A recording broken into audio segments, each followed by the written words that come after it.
Hi, everyone. We're going to give it a few more minutes to get everyone a chance to sign in, and then we'll get started here. Thanks.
Okay, let's go ahead and get started. Thank you for joining today's discussion sponsored by Radia Medical, the creators of the Argos cardiac output monitor with multi-beat analysis. This is part one of an ongoing webcast series, and today we'll be exploring the impact of fluid management on COVID-19 patients that require mechanical ventilation. I'd like to start with a quote appropriate given the context of today's talk. 70% to 80% of people who get intubated succumb to their infection. Doctors are now experimenting with more fluids. What we should have is more literature that delineates what's working and what's not, so doctors can take a more systematic, data-driven approach to these things. As the pandemic continues, that was by Dr. Scott Gottlieb, a former FDA commissioner. As the pandemic continues, we want to bring forward the literature that, well, as Scott Gottlieb suggests, will enable providers to take a more systematic and data-driven approach. More data to save more lives, simply put. So this webinar looks to explore the following questions. With the limited data we have on COVID-19, what do we really know about COVID-19 complications? Then, given the global experience, what are the international guidelines recommending for fluid management? The guidelines seem to leave room for deeper insight into fluid optimization. So what is the evidence that supports use of goal-directed fluid therapy? And most importantly, how does this translate to reducing COVID-19 complications? And lastly, technologies exist today to facilitate best practice. Where and how should the Argos cardiac output monitor be deployed amid the current setting? So our speakers today are both from Radia Medical. To get things started, Jenny Clark will take us through the COVID-19 clinical picture, focusing specifically on respiratory complications and the considerable influence that fluid resuscitation has on outcomes.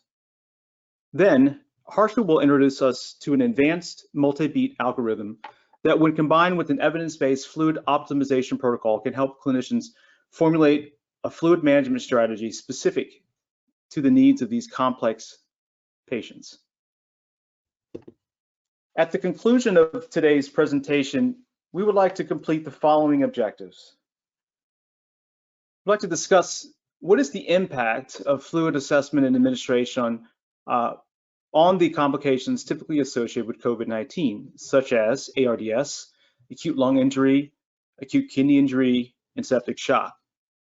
Then describe the different hemodynamic parameters that can help guide and optimize fluid management strategy through a goal-directed fluid therapy.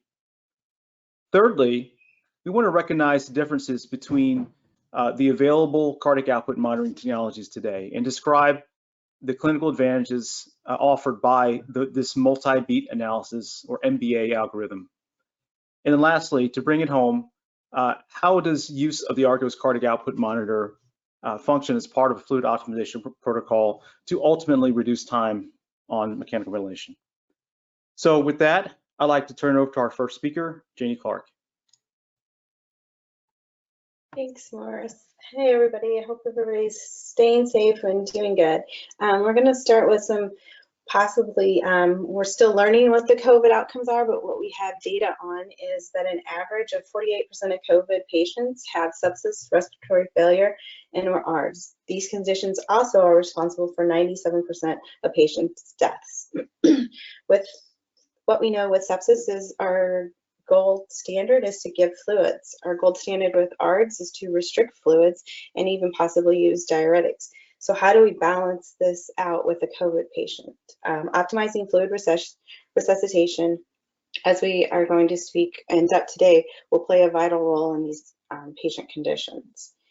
Focusing on fluids can reduce the demand of mechanical ventilation. We'll show you some evidence later on in the talk about that.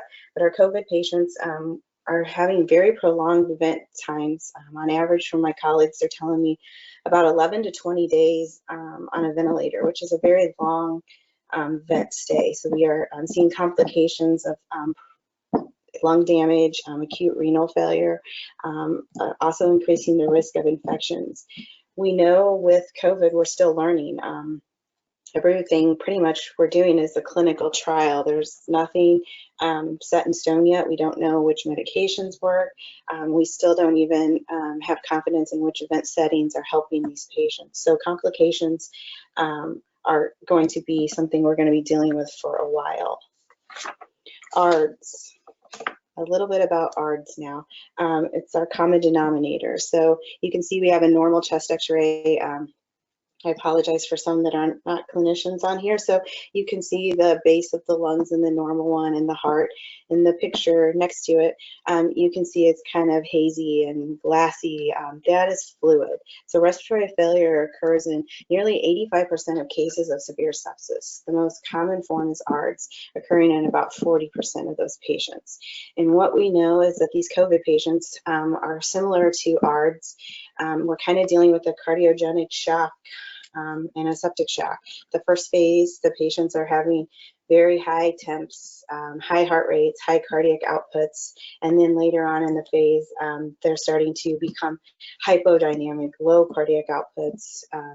So we're dealing with a very toxic situation with giving fluid. When fluid builds up in the tiny air sacs, alveoli in your lungs, this fluid keeps your lungs from filling with the proper oxygen. And if you have not enough oxygen getting into your bloodstream, it's going to affect your organs. The two major organs that usually are affected most are your lungs and your kidneys. Treatment guidelines. So some of the World Health Organization and Surviving Sepsis have put out some guidelines for us. As you can see, it's all conserving fluid, dynamic indices, serial stroke volume measurements for fluid, liberal fluid strategies. Again, what we know is all clinical trials right now for the medications, event settings, but what we do know is too much fluid and too little fluid will harm these patients and will affect their outcome. Probably the best thing that we have right now is the serial stroke volume measurements with a fluid challenge. what we know is if we give fluid, we have to make sure the body can handle it. If we give fluid and the body cannot handle it, it is going to back up into the organs and cause organ edema, and we're going to end up with more complications that we're already dealing with. Dynamic assessments. So just want to go over a few. This is something maybe new to some people, maybe not. PLRs are great, don't get me wrong, but in these patients with severe hypoxia and shortness of breath, I'm not sure if they're going to be able to handle the lying flat, along with the nurse's exposure and risk of doing a PLR in the room. It's going to take a couple staff. You're going to go through some PPE, and I know that makes a challenge. So if your patient can handle it, that's great, and you have the means to do it. If not, I would caution that. PPV and SVV. This is always a sticky subject with everybody, but most of these COVID patients from my colleagues are telling me are in a very erratic atrial, other kind of arrhythmia. So they're not in a regular rhythm. So be very cautious using PPV unless your patient is in a regular rhythm, along with the vent settings. So the tidal volumes are not going to be appropriate at this time for a PPV. So be very cautious using this. The American Surviving Sepsis and World Organization are talking about is performing a fluid challenge. 250, 500 mLs over 3 to 5 minutes, whatever your clinician or mid-level would prescribe, and do this constantly with the lowering of the MAP. So if the MAP drops, don't just go hang a leader like we used to back in the day and walk out of the room. You really need to put this on a pressure bag and challenge the ventricle and see if your stroke volume index increases by 10% to see if the ventricle can really handle it. There's lots of research out there that shows us that our guessing game of flipping a coin, 50% of the patients can handle fluid, 50% can't. And it's all in different phases of their care. I mean, at the beginning of their care, they might not be able to handle fluid. And then a couple hours later, a couple days later, maybe they can. So we really have to trend our stroke volume and watch our fluid on these patients. A little bit about hemodynamics and pulmonary edema. This is, I hear from my colleagues, we're seeing a lot of sudden development of this and then slow development. I guess all these COVID patients are being affected differently. The biggest concern is the PaFiO2 ratio and the impaired gas exchange. So what happens is they're getting a lot of fluid in, probably ER. I hear some of them are coming in full cardiac arrest. And so when you're resuscitating a patient, what's our natural thing? We always have fluid hanging, whether it's a liter bag or we're pushing a bunch. So they're coming in fluid overloaded already.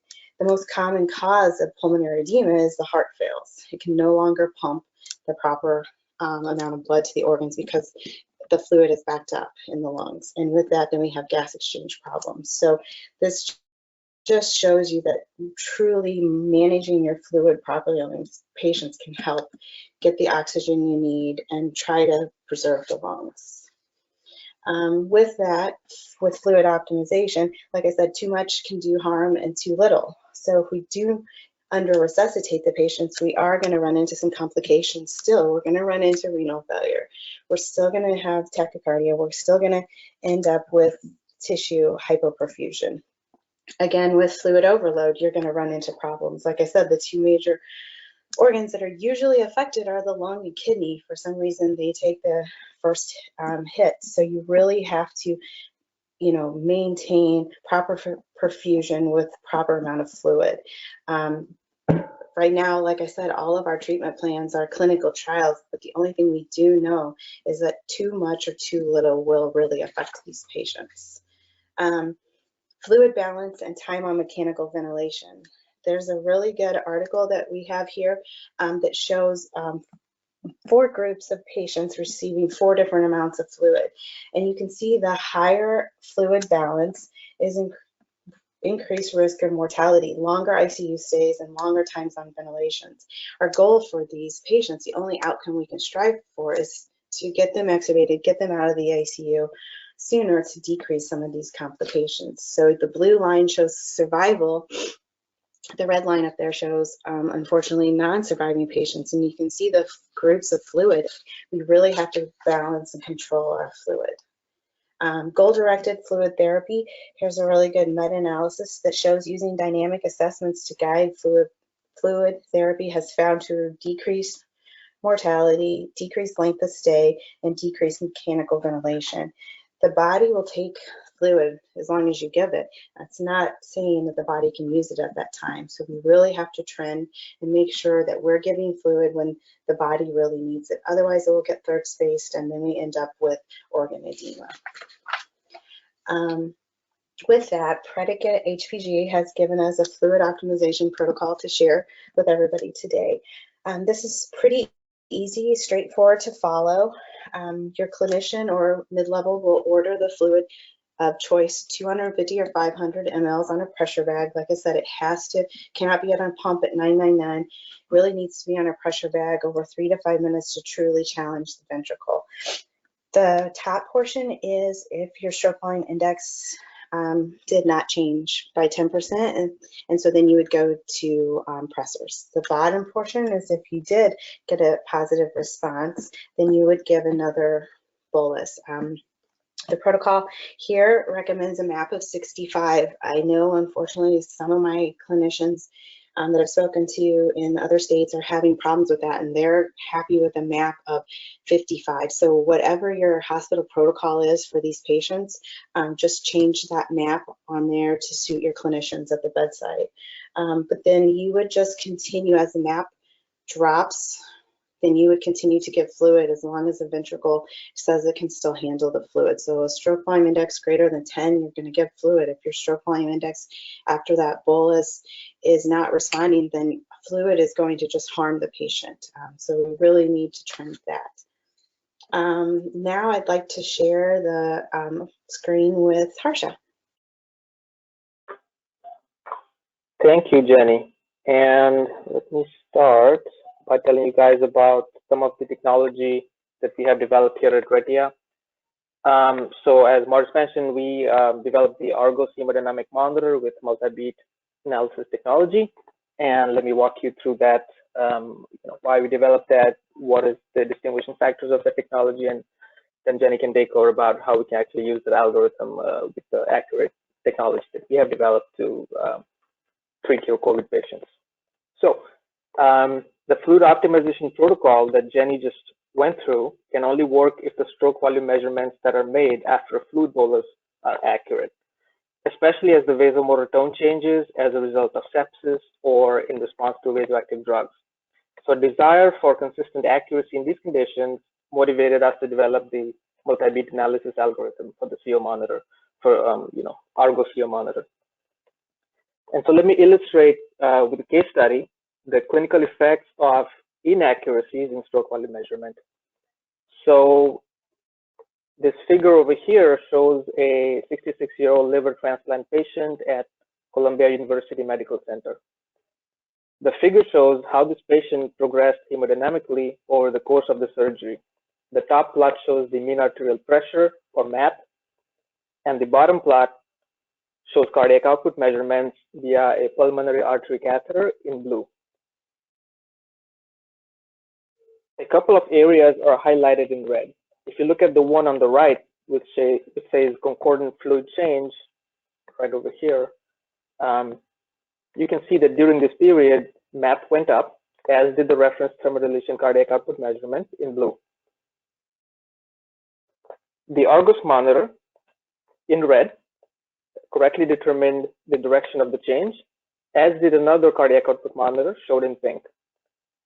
So far, so good. So now let's look at the highlighted area on the left, labeled discordant change vasopressor.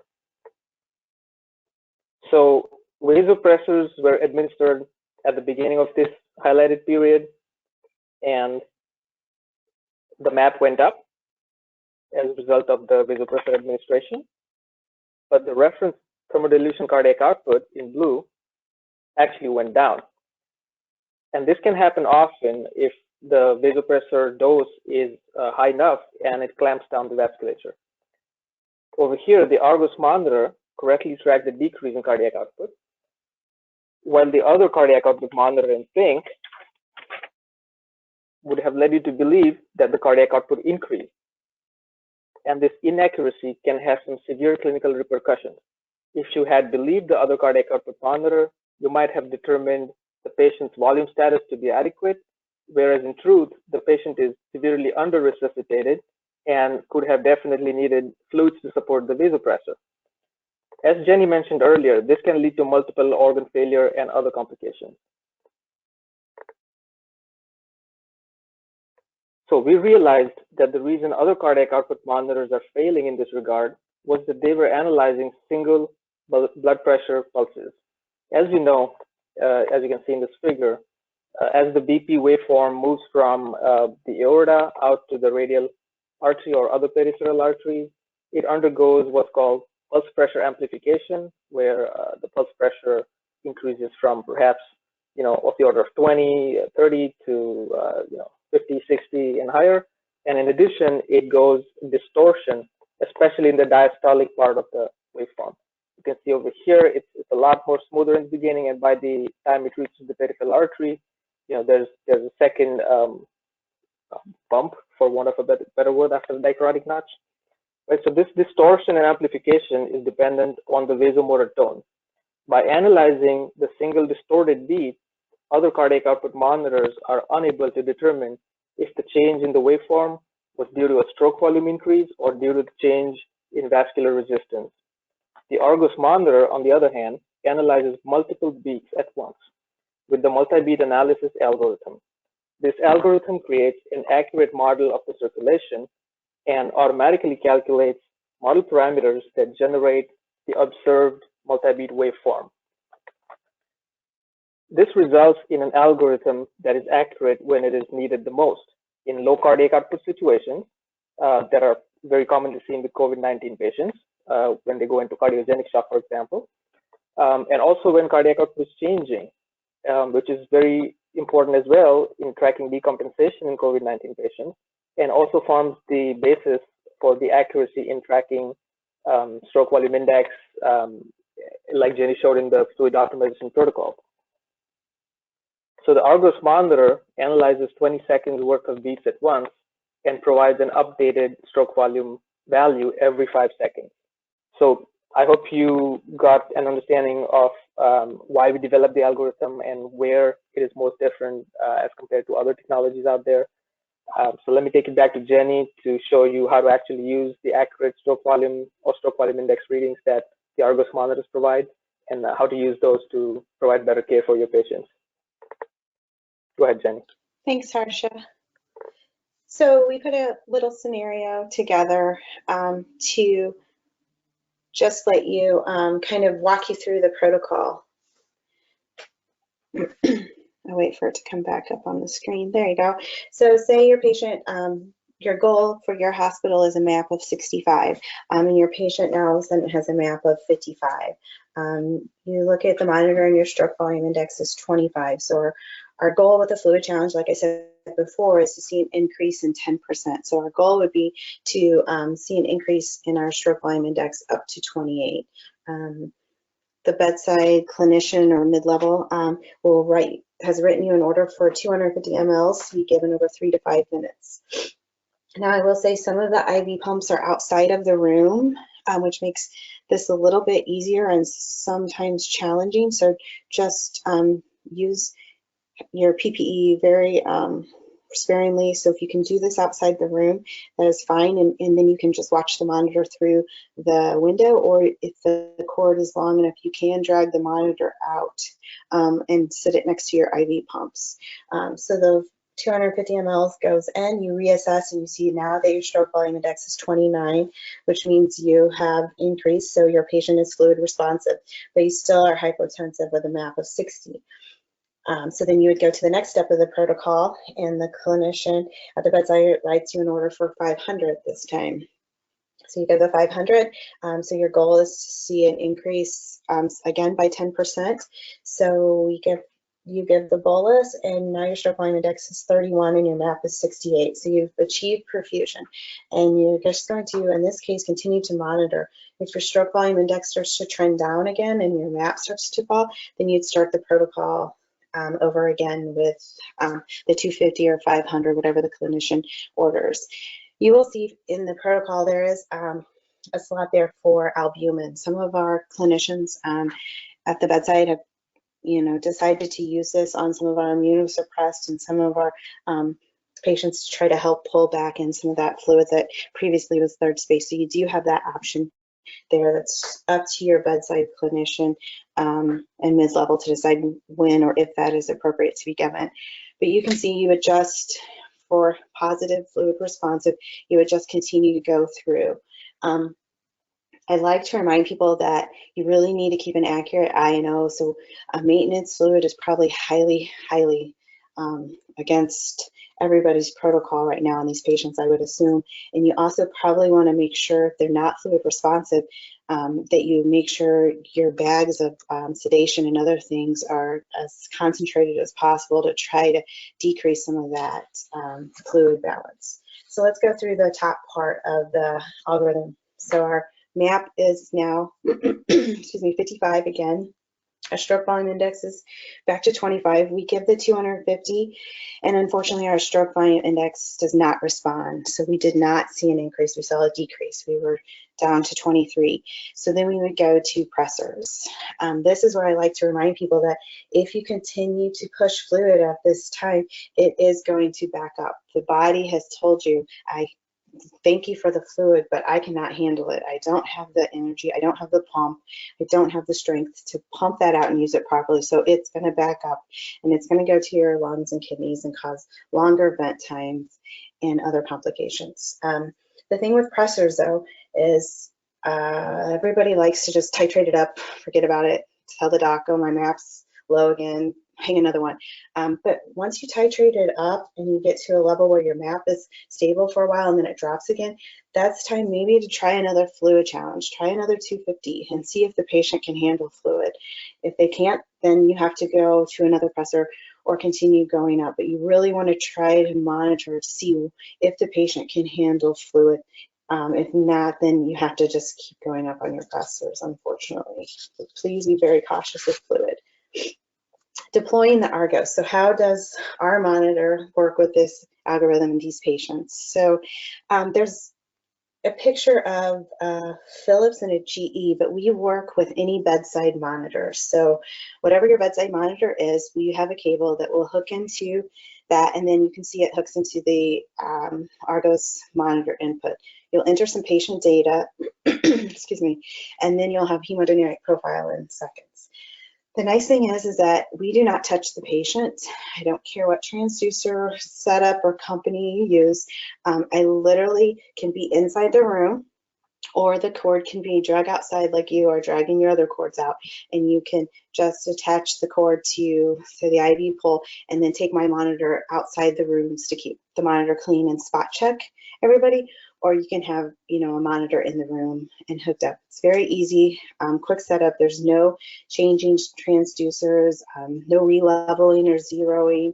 You don't even have to, bother the patient. I mean, you can literally wheel it in quietly, hook it to the bedside monitor, put the screen on that you want, and walk out.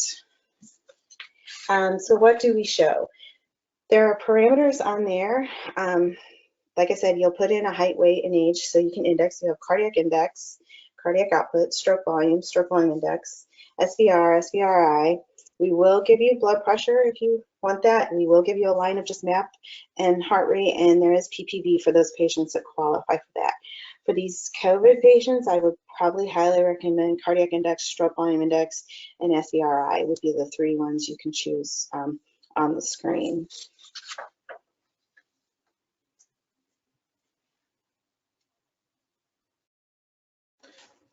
Thanks, Jenny and Harsha, for the very helpful information. I just want to just close with some key takeaways that I found were very useful in this discussion today. First off, with more than 50% of COVID-19 patients experiencing respiratory failure, such as ARDS and acute lung injury. These patients are clearly at a high risk, requiring longer duration on mechanical ventilation.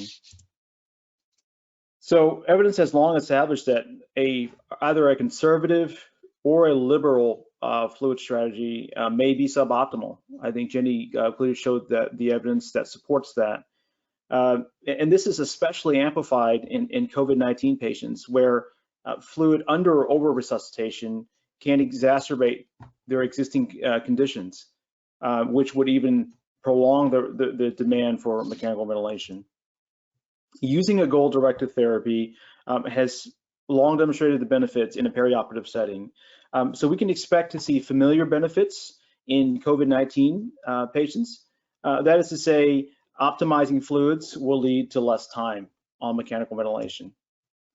And next, Harsha shared with us the differences between single beat versus multi-beat through the multi-beat analysis, or MBA algorithm, used in the Argos cardiac output monitor.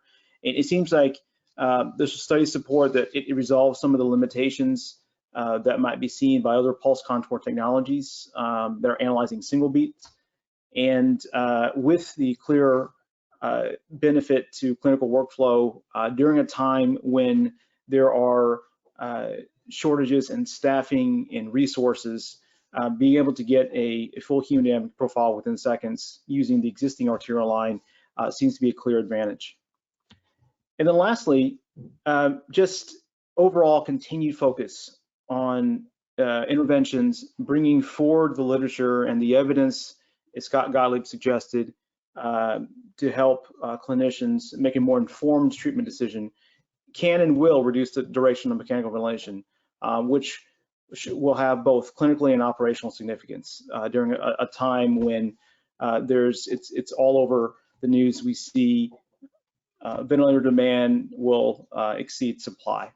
So this is one way, simply by focusing our efforts on fluid optimization is one way that we can help with that effort.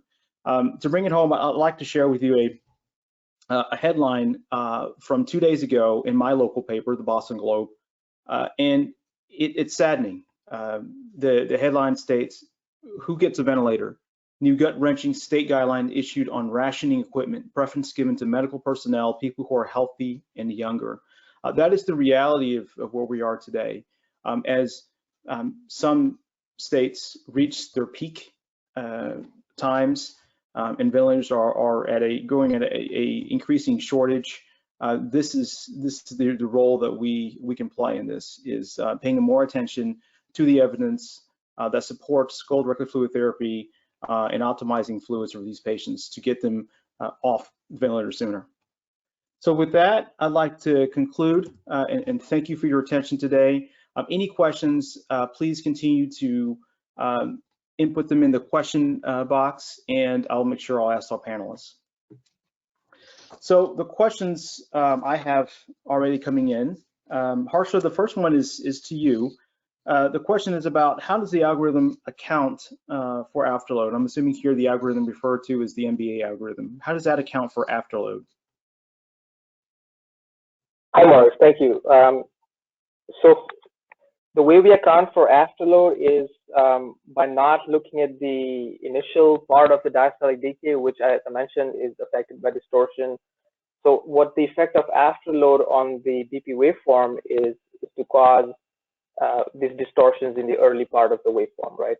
So if you just had a single heartbeat and you didn't have any subsequent heartbeats coming on, the blood pressure waveform after initial distortions would then smoothly decay as an exponential, and you sometimes see that in ectopic beats, right? A very smooth exponential decay. So what we are getting is, by looking at multiple beats, we're able to get to the single heartbeat response in a way that inherently takes afterload into account, so that when the afterload changes, that is reflected in the rate at which the diastolic decay of the waveform happens. Does that answer the question, Morris? Or I don't know who asked that question. Yeah, I think so. That was good explanation. Thank you for that. Jenny, I have a question for you. If you can just provide some more details on some of the known treatment challenges with ARDS, and how would fluids prolonged time on mechanical ventilation? Sure. So fluids will prolong times on the mechanical ventilation because it will impair the gas exchange. So if we have more fluid backed up in the lung, we're going to have less oxygenated blood getting to our vital organs. And the problem is like I said, for some reason with fluid overload, our lungs and kidneys are our first two organs hit. And our lung capacity is not flexible to handling fluid overload. There's just no room for it. So you end up with a severe shunt. So you really have to figure out how to minimize fluid so that it does not back up into the lung.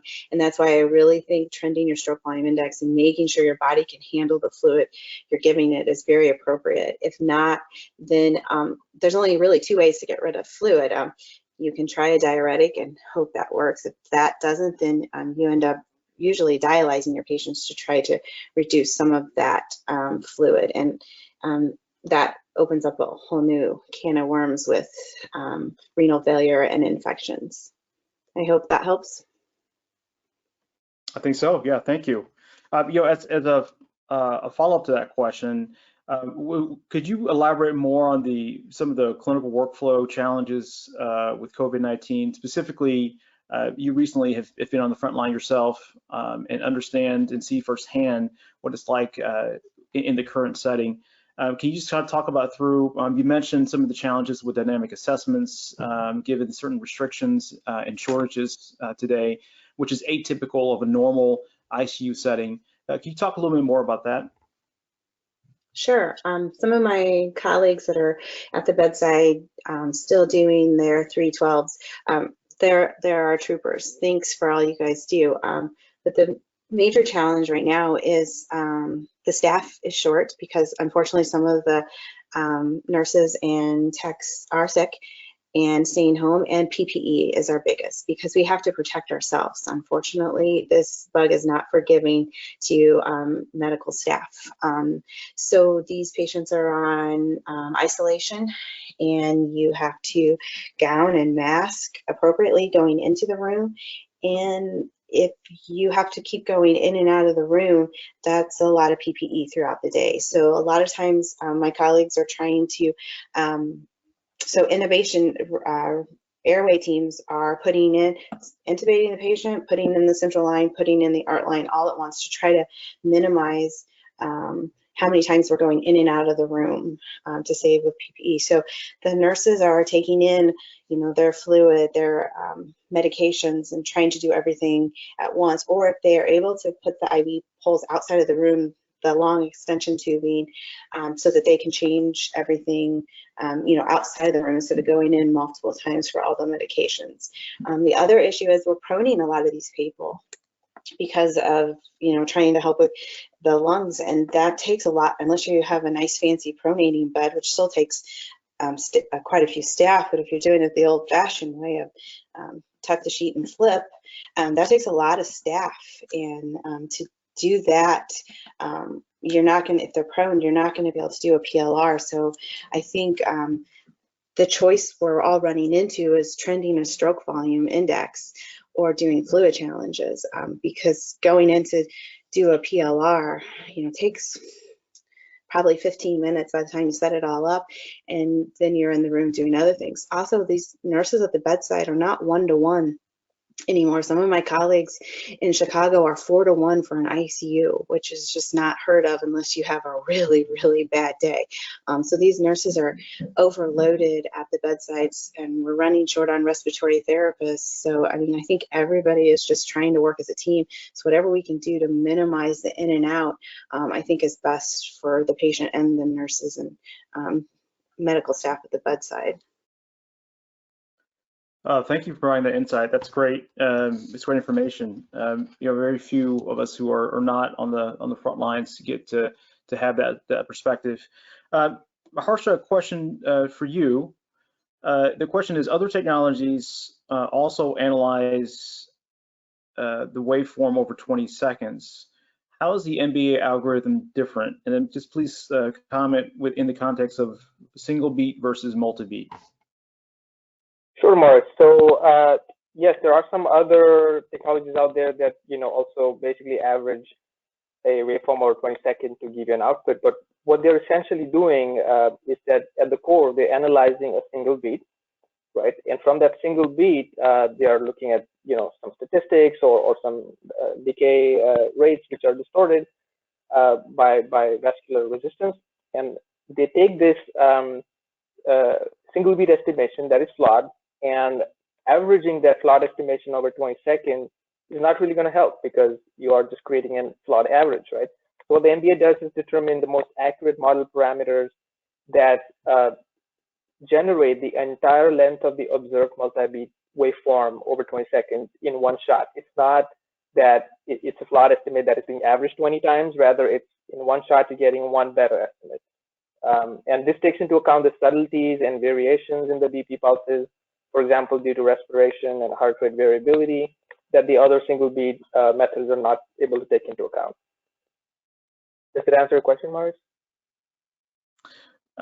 It does for me, and hopefully it does for the person asking it as well. And just linked to, well, similar to that question, I'm not sure how similar because I don't know what these are, and hopefully, Harsha, you do. On the Argos monitor, what is the data recorded from the patient? Is it tonometric waveform or PPG waveform? So the Argos monitor takes as an input the radial blood pressure waveform. So it's not PPG, it's not related to the pulse ox, it's not oscillometry, right? It's your invasive blood pressure waveform that you have put on your patients, probably in this situation, COVID-19 patients, because you thought they were sick enough that you needed to get an invasive BP waveform. So when you have an invasive BP waveform, that's what the Argos monitor pulls in from your patient bedside monitor, analyzes that, and gives you, you know, stroke volume, cardiac output, and other related hemodynamic parameters. Okay, thank you. A question for you, Jenny. It seems like the guidelines are recommending a conservative fluid approach. It's very clear, very clearly stated on both the WHO and the SSC guidelines.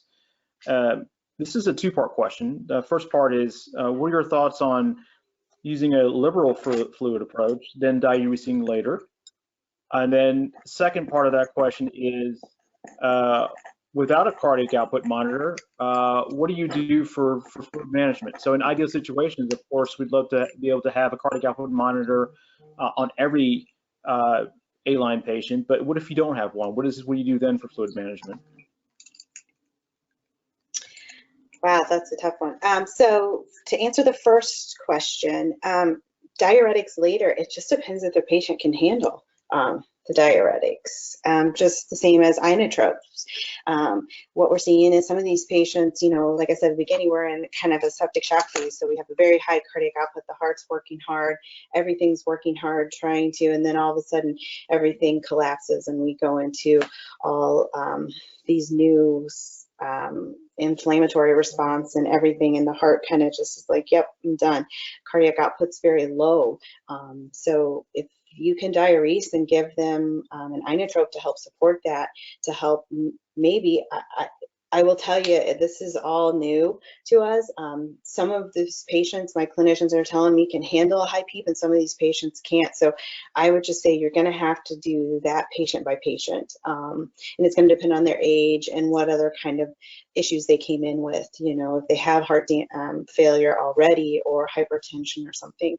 So I would be cautious with diuretics just because I don't know if they're going to be able to handle them. The second one, so back in the old school days when we had pulled our swan already, I had to use pulse pressure. So I would subtract my systolic and diastolic and to go with the old-fashioned pulse pressure number, I guess, if I'm narrow or if I'm wide. I'm not a big fan of systolic. So when they say, oh, my systolic's 90, but your MAP still would be low. So I would go by my MAP and probably my pulse pressure if I did not have advanced hemodynamics. I know some people are using labs, but I think some of these patients, you know, labs are a little off. So That would be my guess. And then also use your bedside clinicians, your doctors at the bedside and your mid-levels. You'll have to ask them what they prefer. And you're just going to have to, unfortunately, work as a team if you don't have advanced dynamics to understand the fluid management. Thank you. I think we have time for one more question, and this one's directed to you, Harsha. Could you comment on what validation studies have been published around the MBA algorithm? Sure. So the study that I showed in the slide is actually being published as we speak. So so that's coming up soon. In addition, we have a couple of studies, one done in cardiac output. One done in cardiac surgery patients, the other in cardiac surgery patients and following them in the ICU. Both comparisons with pulse contour, with thermal dilution, and both showing excellent results and agreement.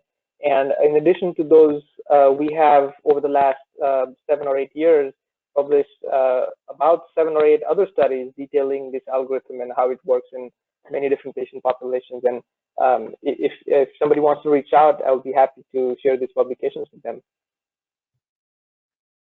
That sounds great. Thank you. And you know what? We'll squeeze one more question in, and this can be to either one of you. The question is, we've been hearing in a number of situations where there's clinicians who favor bedside echo. I want to get your thoughts on using echo IVC diameter. It's open to either one of you.